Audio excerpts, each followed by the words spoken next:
Alrighty guys, I have already done 2 other batches of eco dyeing, and I figure I would go ahead and turn the camera on and show you guys. This just came out of the pot, so it's very, very hot, very hot.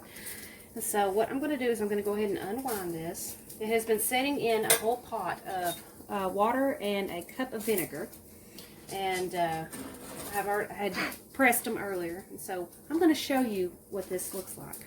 Hang on, let me get the garbage bag.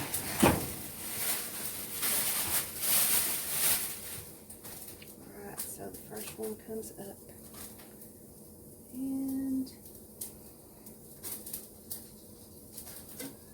a lot of crud.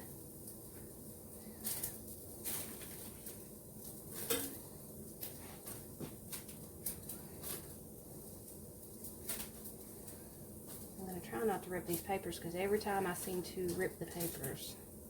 And thanks to my gorgeous hunk of a man, James Lee, he is recording for me because I don't have 3 hands. Oh, that one ripped. And this has been boiling for an hour and a half. Or actually, no, it's not been boiling for an hour and a half. You get it to a boil, and then you cut it down to low and you let it simmer for an hour and a half.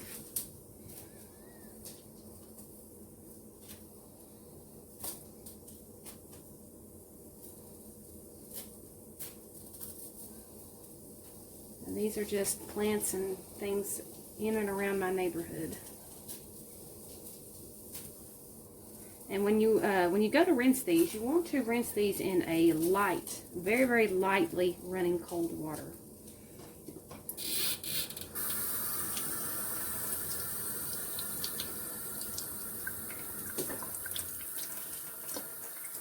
This is falling apart, but as you can see, the colors are in there.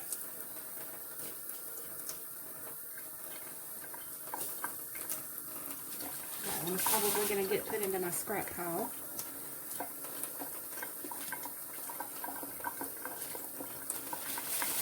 Me and James Lee went out for a walk today and found these gorgeous things. This is typing paper I'm pulling up. I would not recommend it because it is very, very thin and it rips quite easily. But that's up to you.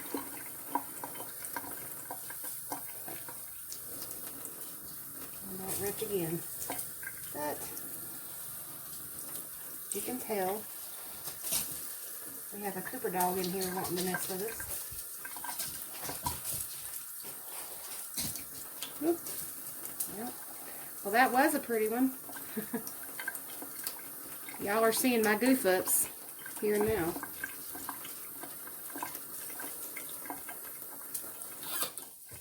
Save that water.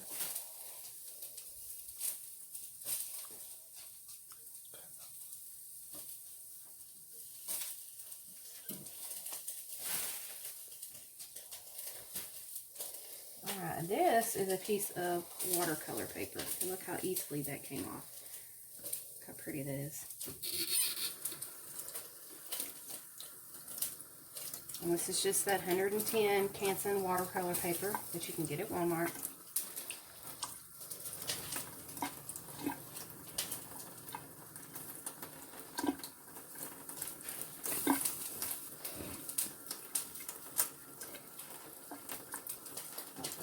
My metal. I found some rusty old Allen wrenches that James Lee had left out, so I confiscated them and they are being used for this. And I'm going to re-rust them and going to use it again.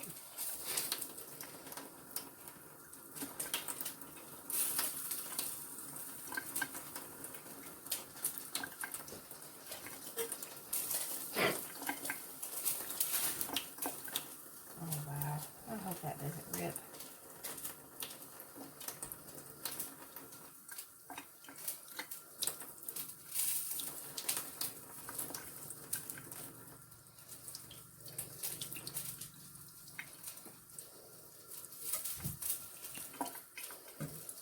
That one turned out really good.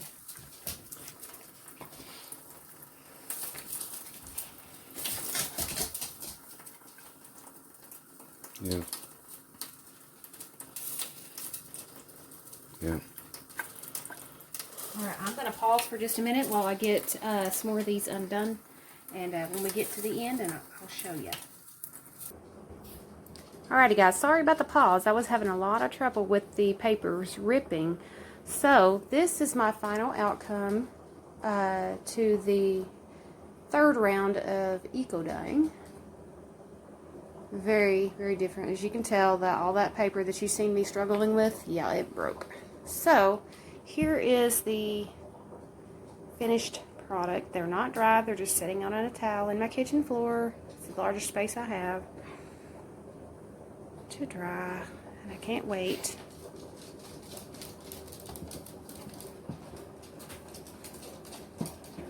They're even prettier on the opposite side, but I laid it out as I took them out.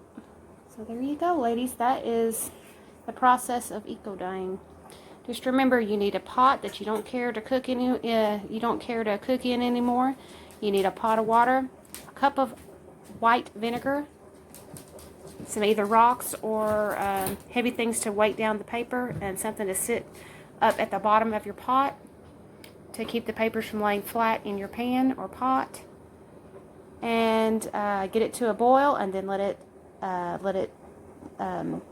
turn it down till low, and let it sit for about an hour and a half, and this is what you'll come out with, ladies. Alright, sorry for the mess in the floor. Alrighty guys, thanks for coming and watching.